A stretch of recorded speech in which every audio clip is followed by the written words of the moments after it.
My name is Madison Clark. I am 34, a single mom and an ICU nurse. And on New Year's Eve, my own mother managed to turn a simple family dinner into the moment I realized our relationship was never going to be the same.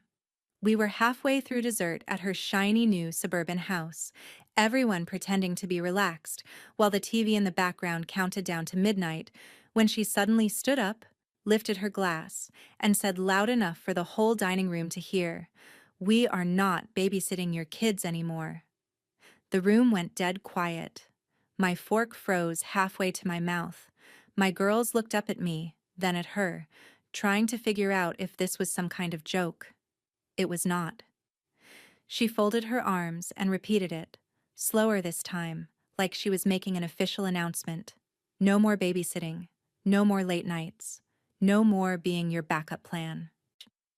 I felt the heat crawl up my neck, but my voice came out calm when I answered, "Seriously, Mom." Then no more middle of the night rides to the doctor. No more grocery runs, no more repairs. You cannot cut me off and still expect me to be your on-call chauffeur and handyman. Somebody cleared their throat, someone else stared at their plate, but nobody said a word for me. So I did the only thing that felt right. I grabbed my coat, told my girls to put on their shoes, and walked out of that New Year's dinner before the countdown even hit 10. At the time, I thought I was just setting a boundary. I did not know that when I woke up the next morning, my phone would be lit up with 48 missed calls, and that one single comment I left on her post would flip my entire family on its head. The front door slammed behind us just as someone inside started the countdown from 10. I could still hear the muffled cheer when the ball dropped on TV, but out on the driveway it was just cold desert air and the sound of Haley sniffling as she fumbled with her jacket zipper. Mom did not come after us. Neither did Frank. For a second, I just stood there next to my car, keys in my hand, wondering if I was really doing this, walking away from the only built-in childcare I had as a single mom working nights in an ICU. Then I remembered the way my girls' faces had fallen when she said, "No more babysitting," like they were some kind of burden, and the doubt cleared out of my chest. I got the girls buckled in, climbed into the driver's seat, and started the engine. As the headlights cut across my mom's perfect new lawn and the freshly laid pavers I had helped her pick out, I could not help thinking about how we got here. For months, I had been driving 30-40 minutes out of Phoenix after 12-hour shifts to take her to heart appointments, to push her cart through Costco, to deal with her insurance and pharmacy mix-ups because those online portals confuse me, honey. I had spent my rare free weekends out in that same backyard tearing up old concrete, painting fences, and dealing with HOA emails so she did not get fined. The deal was simple. I helped her keep her new retired life running smoothly, and in return, she watched Haley and Sophie the nights my schedule went crazy. It was not charity. It was supposed to be family helping family. Mom was the one who turned it into a transaction the moment she stood up and revoked her side of it in front of everyone. Exiting the subdivision, I caught Haley's eyes in the rearview mirror. She was blinking hard, trying not to cry. "Is Grandma mad at us?" she asked. I shook my head, swallowing the lump in my throat. "No, baby. Grandma is not mad at you. She is mad at me, and she does not know how to say it without hurting other people, too." Sophie kicked her little boots against her car seat. "Did we do something wrong?" I took a breath. "You did nothing wrong. Sometimes grown-ups say mean things because they are tired or jealous or stuck in old habits. That does not make them right. My job is to make sure you know you are not a burden to me. Ever." By the time we reached our apartment in the city, the streets were almost empty, a few leftover fireworks popping in the distance. I heated up leftover mac and cheese, poured sparkling juice into mismatched mugs, and we watched the replay of the New York countdown on my tiny TV. Haley leaned her head on my shoulder. Sophie curled against my side, and as we whispered Happy New Year to each other, it hit me that maybe starting the year with just the three of us was not a loss. It was the first clean break from a pattern that had been choking me for years. I just had no idea what it was about to cost my mother. The first thing I heard on New Year's morning was my phone buzzing on the nightstand like it was trying to drill through the wood. My head was thick from too little sleep, and for a second I thought it was the hospital calling me in for an emergency shift. I reached over, squinted at the screen, and my stomach dropped. 48 missed calls. Most of them from Mom, some from Frank, a couple from the house phone, a few from a number I recognized as my Aunt Denise. For one horrible moment my nurse brain kicked in. Heart attack, fall, stroke. Something had happened after we left. I sat up, already mentally running through which ER I should take her to if it was serious. I called Mom back. She picked up on the second ring, her voice tight, not weak or sick, just pissed off. "You need to come out here, Madison. We need to talk." I exhaled, a long, slow breath I had not realized I was holding. "Are you okay?" I asked. "Are you in pain? Did something happen to your heart?" She sighed like I was being dramatic. "I am fine. Just get in the car and come. This cannot wait." The way she said it, clipped and commanding, sounded more like a supervisor than a mother worried about reconciling after a fight.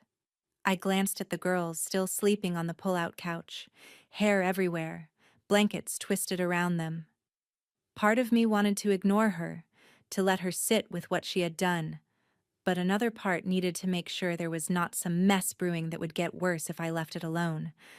So I threw on jeans and a hoodie, wrote a note for Haley in case she woke up and panicked, and drove back out toward the suburbs with a knot in my stomach that had nothing to do with coffee. When I pulled into her driveway, the house looked exactly like it had the night before. No ambulance, no neighbors clustered outside, just a quiet street and a shiny front door. Inside, Mom was sitting at the dining table, makeup on, hair done, not a hospital bracelet in sight. Frank was next to her, nursing a mug of coffee like it was a shield. Across from them sat Aunt Denise, hands folded, mouth pressed into a thin line. The whole setup looked less like a family emergency and more like a disciplinary hearing. I stopped just inside the doorway.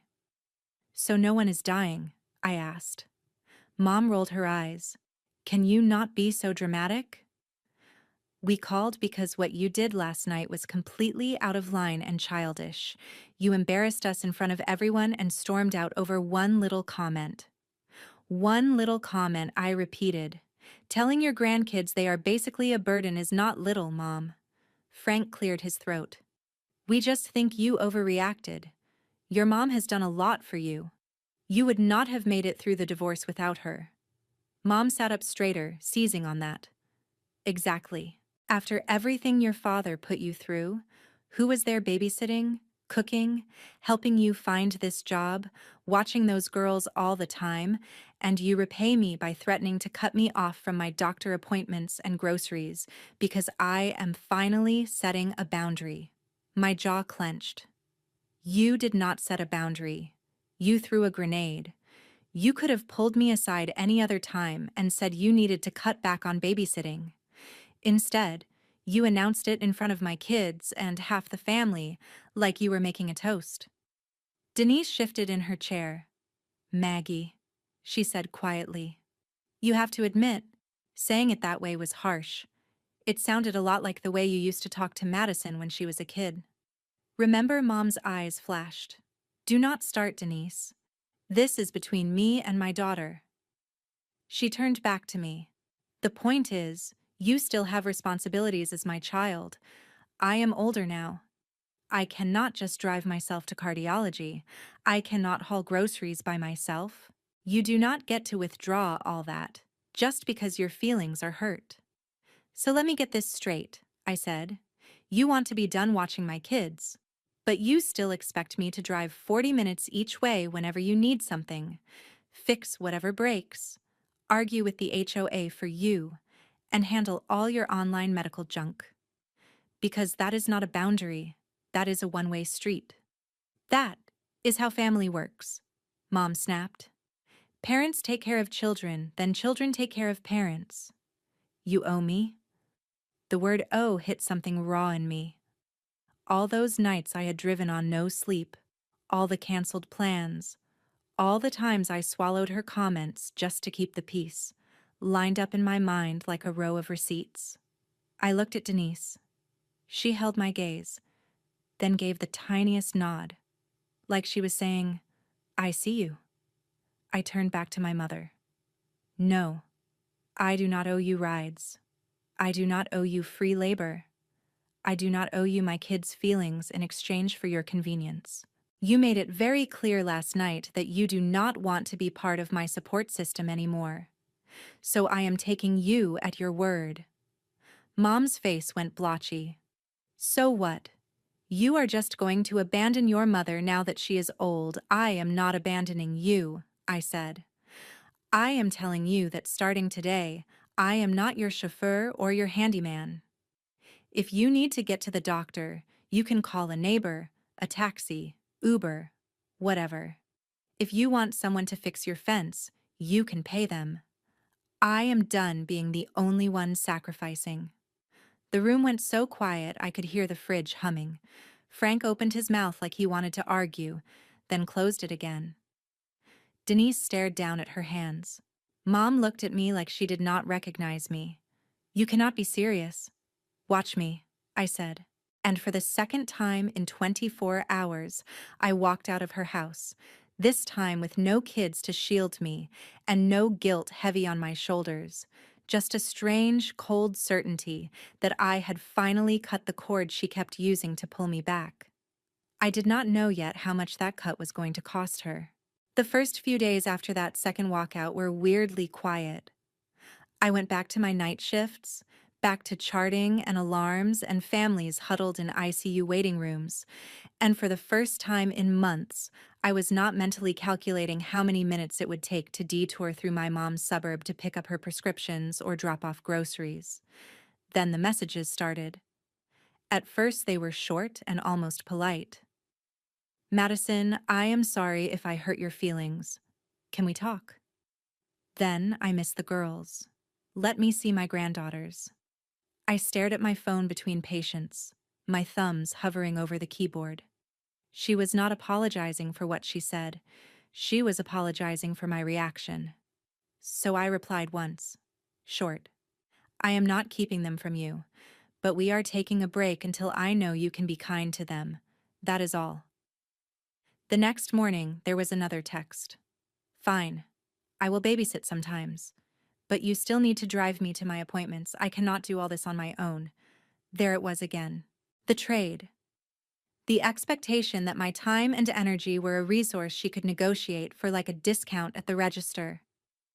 I did not answer. Over the next week, the messages started to swing like a pendulum. One day, it was guilt. "After all I have done for you, this is how you repay me." The next day, it was martyrdom. "Do not worry about your old mother. I will figure it out somehow." Then came the flying monkey calls, from relatives who clearly only had half the story. "Your mom called me crying, Madison. She says you told her to handle her health alone. You know she had that heart scare last year." I would listen, then say calmly, "Mom is a grown woman who decided my kids were too much for her to handle. I am taking her seriously. She can use the same apps I use to get her where she needs to go." Some of them got it. Some did not. In the middle of all that, I had my own life to patch together. I talked to a neighbor in my apartment building, another single mom who worked at the school cafeteria, and we set up a trade. She watched Haley and Sophie on nights I had late shifts, and on my off days, I took her son so she could pick up extra morning hours. I emailed the charge nurse and shifted a couple of my most brutal back-to-back nights into slightly more manageable rotations. I stopped automatically checking my phone on breaks to see what my mother needed. It felt strange, like when you get a cast off and your arm is naked and too light. A week later, Aunt Denise texted me, "Can I swing by this weekend? I have something I want to talk about away from your mom." She showed up at my apartment on a Saturday afternoon with a grocery bag full of bakery cookies, and that look she has when she is about to say something honest that not everyone will like. The girls were in their room painting, so we sat at my tiny kitchen table. For a while, she asked about work, about the kids, about how I was sleeping. Then she sighed and leaned back. "Your mom is spiraling," she said. "That company she hired for the backyard and kitchen redo, they are already sending updated invoices." She shrugged. "Hidden fees, material upgrades, extra labor. The number is nowhere near what she bragged about." I fiddled with the cookie wrapper. She could have avoided all of that if she had just waited for me to have a free weekend. Denise nodded. She could have. But then she would have had to admit she needs you. And lately, I think that scares her more than the bills do. I frowned. "What does that even mean?" She studied me. "You know how for years your mom told everyone how hard her life was, raising you girls alone, putting food on the table, all that. Some of it was true, but it also became her whole identity, the sacrificial mother, the one who suffered while everyone else took from her." I thought about all the stories Mom liked to tell at holidays, the ones that always ended with her shaking her head and laughing about how ungrateful we had been as kids. Denise went on. "Then, here you come. Single mom, yes. But you get your degree, you land this intense nursing job, you buy your own car. You show up every time something breaks. You take care of your kids without dumping them on her full time." Little by little, people stop talking about how much she sacrifices and start talking about how strong you are. She loses the spotlight. I stared at her. "Are you saying she cut off babysitting because of attention?" Denise hesitated, choosing her words. "I think your mom feels replaced. She does not get to be the hero anymore. She does not get to say, 'I am the only thing standing between Madison and disaster.' Watching the girls, taking your kids overnight, that was the last piece she could hold over you. So when she got overwhelmed and resentful, she ripped it away in the most dramatic way possible and hoped you would crawl back on her terms."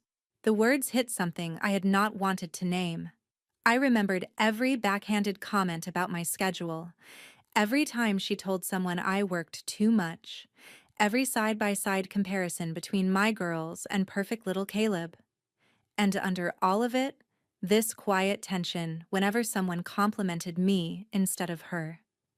I felt tired down to my bones. "So what am I supposed to do?" I asked. "Go back over there and pretend it did not happen, just so she does not feel threatened?" Denise shook her head. "No, I am telling you this so you stop thinking you are crazy. You are not overreacting. You are finally stepping out of a role she wrote for you a long time ago, and she is throwing a fit because the script changed." She reached across the table and squeezed my hand. "Let her sit with the consequences. She is the one who wanted to be independent." Remember, I looked toward the girls' room, where laughter floated through the door. For the first time, I let myself imagine a future where my little family did not revolve around putting out my mother's emotional fires. And somewhere between the cookies and the quiet, I decided I was done rushing in every time she lit the match. A few days after Denise's visit, life settled into a strange new rhythm where my phone did not vibrate every hour with some errand from my mother, and I almost started to believe she had finally accepted this new version of us. Then, a screenshot popped up in our family group chat, one of those small ones where you have to zoom in. It was a picture Mom had posted to her neighborhood page, standing in front of a half-finished backyard kitchen, all concrete dust and exposed pipes, smiling like she was on a home makeover show. "New year, new projects, doing this all on our own now," the caption read. "No more waiting on other people to show up." Underneath, a few of her friends had commented those little clap compliments, calling her inspiring, independent, a survivor. I stared at it during my lunch break. remembering the weekends I had spent out there ripping up old pavers in the heat, while she sat in the shade telling me which tile pattern she saw on Pinterest. She had not hired help because she did not have anyone. She had hired help because she wanted to prove she did not need me. At first, it was just annoying, petty. Then the numbers started trickling to me. Denise called one night while I was sorting the girls' laundry. "Your mom finally showed me the contracts," she said without preamble. "Remember that $10,000 quote she bragged about at Christmas? It is closer to 20 now." I set down the laundry basket. How Denise let out a humorless laugh. The original quote was bare bones. The guy tacked on upgraded stone, gas lines, a bigger grill, a pergola, some fancy lighting package. Every time she said yes, he wrote it down as a change order. Now there are line items for rush fees, extra labor, permit handling, and because she waited until they were already digging before she filed half the paperwork, the city inspector came out and slapped her with fines for starting without proper permits. HOA, too.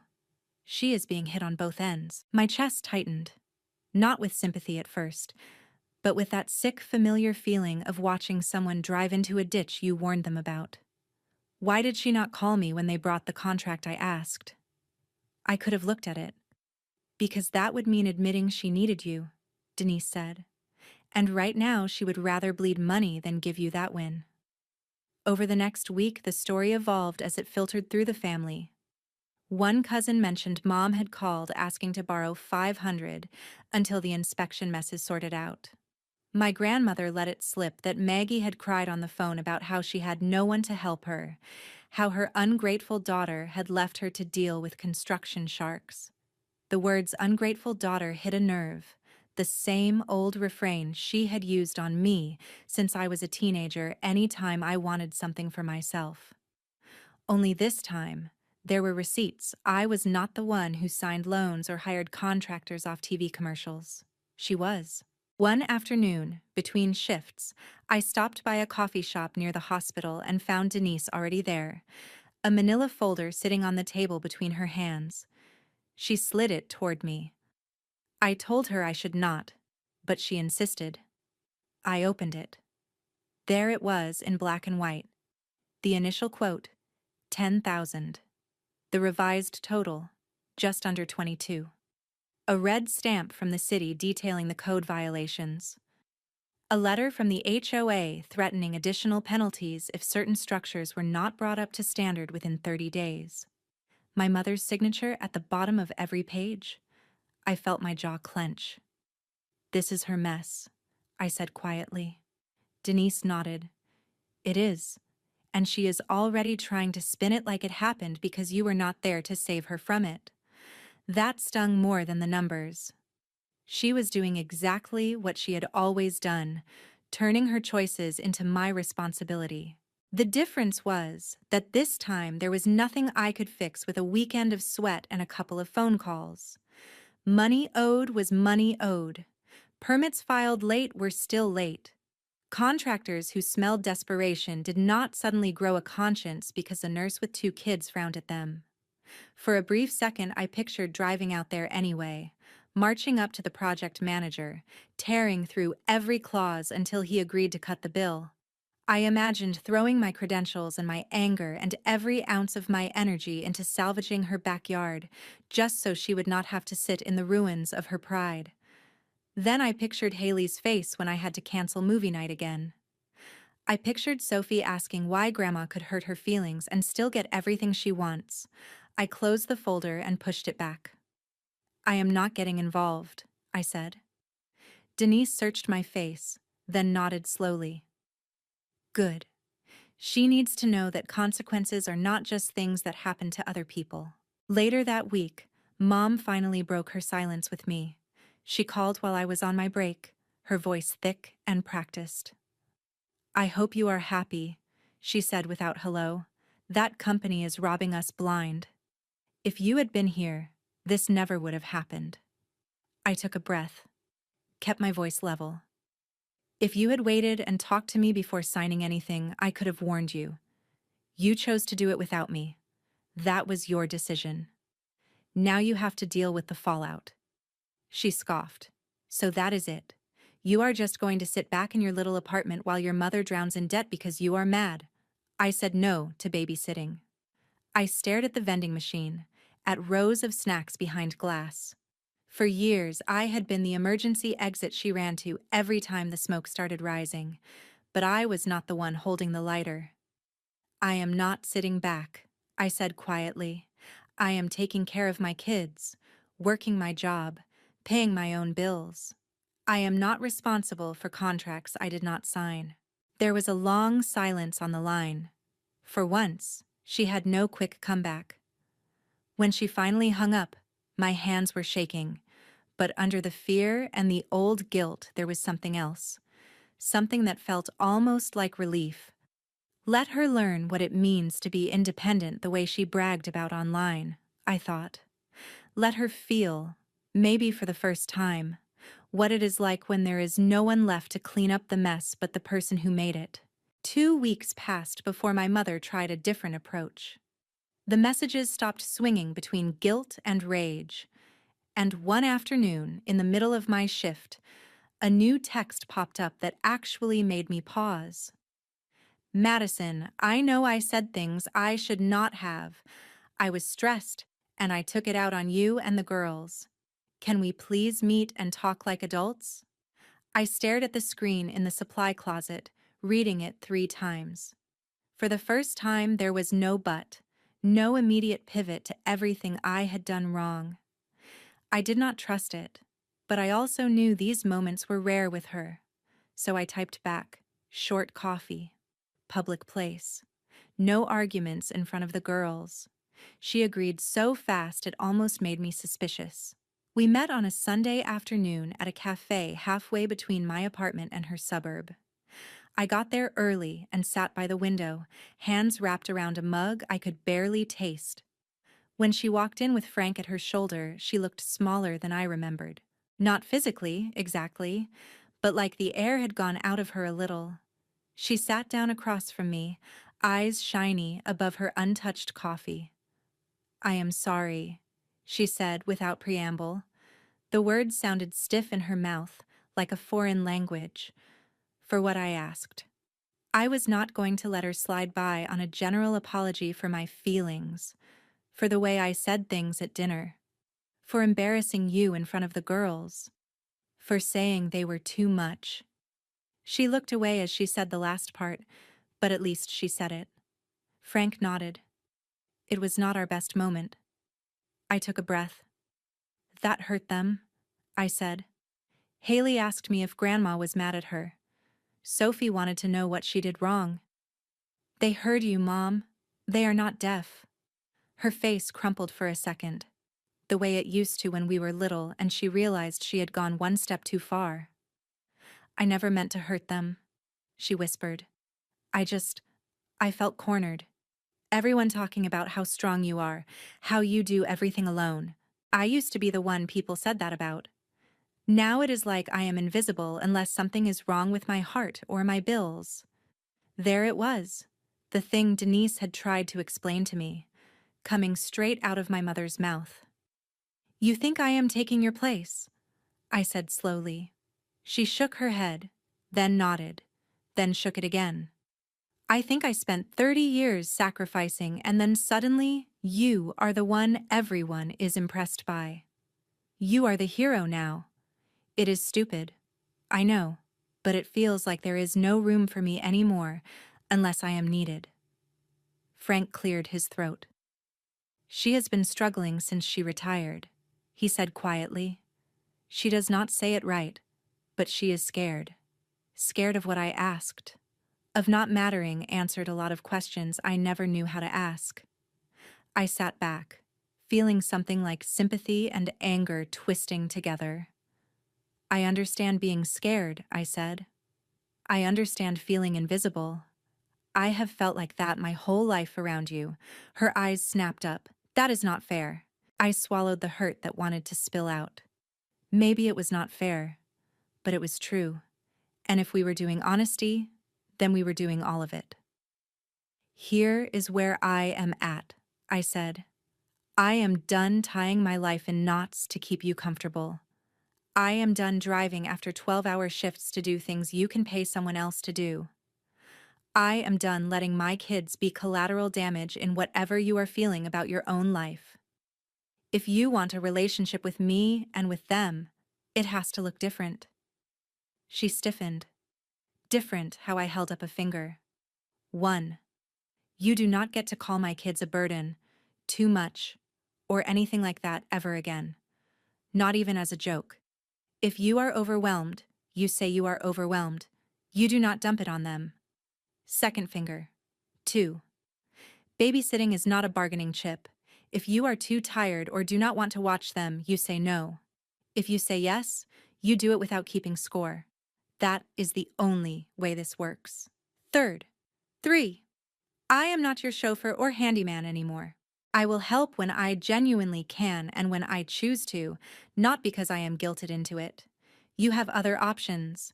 You can ask friends, neighbors, church people, a ride service. Use them.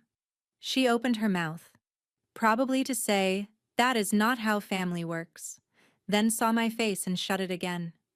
Frank spoke instead. That sounds reasonable, he said slowly. Maggie, we can figure out other ways to get around. Your life cannot depend on Maddie being on call forever. My mother stared at her hands. So what do I get? She asked quietly. You get chances to be a grandmother, I said. Not by right, but by choice. If you can respect those boundaries, if you can be kind to my daughters consistently, I will bring them over sometimes. They can bake with you, watch movies, plant flowers, whatever you want. But if you cross those lines, I will pull back. No big blow-up, no screaming match. I will just be done. The words hung there between us. For once, she did not argue. She just sat very still, then nodded once, sharp and small. I will try, she said. It was not a promise. It was not a miracle transformation, but it was the closest thing to accountability I had ever heard from her. We finished our coffee in uneasy silence, talking around safer topics, school and work, and the weather. When I left, she hugged me, stiff and quick, like she was not sure if she was allowed. On the drive home, I kept waiting for that familiar wave of guilt to crash over me for being so firm. It did not come. Instead, there was a thin, fragile sense of peace. We had not fixed anything. We had just put a fence around the damage and agreed not to cross it. I let the girls decide about visits. When Haley said she was ready to see Grandma again, I took them out for a short Sunday afternoon visit, stayed the whole time, and left before anyone got tired. For a little while, it almost looked like we might make this new version of family work. What I did not know was that my mother was still clinging to her old script in one place I had not thought to check yet. Online. It started with a notification I almost ignored.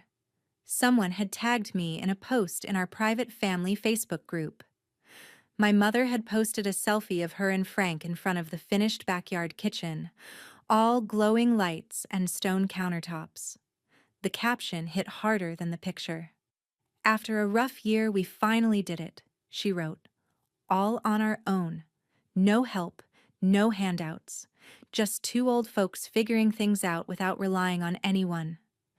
Sometimes you realize you raised your kids to be so independent they forget family. Underneath, relatives were already praising her, calling her strong, saying she always sacrificed the most. It was the same old story, updated for social media.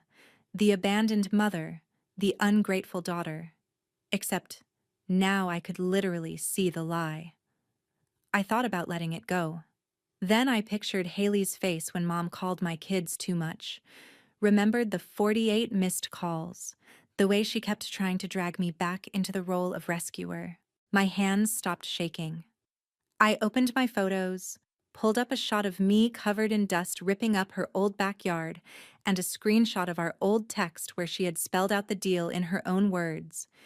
If you help us get this place fixed up, we will watch the girls whenever you need. Family takes care of family. Under her post, I replied with the 2 images and wrote, "The yard looks amazing, Mom." Just to be clear, it was not done all on your own. I spent months driving out after 12-hour ICU shifts to tear up concrete, deal with your HOA, and help pick materials. You offered babysitting in return. When you stood up on New Year's and said you were done watching my kids, you ended that deal. I chose not to fix the rest because you made it clear you did not want me as family, just as free labor. I wish you had told the whole story here. I hit post and set my phone down. Notifications blew up almost immediately. Aunt Denise liked my comment. Monica, the cousin with Caleb, added that she had heard the same agreement from my mom months ago. Then someone dropped a screenshot of the whole thread into the wider Reed family group. That is when people really started speaking up. My grandmother commented that Mom had borrowed money claiming no one would help her, without mentioning she had pushed me away. An uncle pointed out this was not the first time she refused advice, and then wanted rescuing. Monica asked her, publicly, to stop comparing her perfect son to my girls. For once, I did not jump in to calm anyone down. I just watched as my mother's favorite narrative cracked. No one called her names. They simply stopped pretending they did not see the pattern. Mom deleted her post and messaged me, "I hope you are satisfied. You turned my family against me." I wrote back, "I did not turn them against you. I just stopped covering for you. What they do with the truth is on them." Later, Denise told me Grandma had paused the quiet financial help she had been sending my mother for years, saying maybe it was time Maggie sat with her own choices. A few relatives quietly removed Mom from smaller chats she dominated.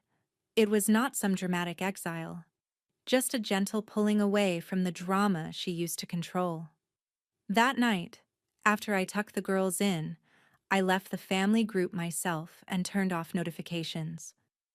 Instead, I answered messages from the people who actually showed up for us, the neighbor who traded kid watching, the coworker who swapped shifts, the moms who offered rides. Sitting there in the dim light, I realized this was my real revenge, if you could even call it that. I had told the truth once, in public, and then refused to go back to my old role. I chose boundaries over guilt, my daughter's safety over my mother's comfort. If there is a lesson in all of this, it is that you do not owe your silence to anyone, even a parent, when they are hurting you or your kids. Family is not a free pass to be cruel. Sometimes the most powerful kind of family revenge is simply walking away from the toxic script, building something healthier with people who actually care, and letting the ones who tried to break you live with the fact that you turned out okay without them.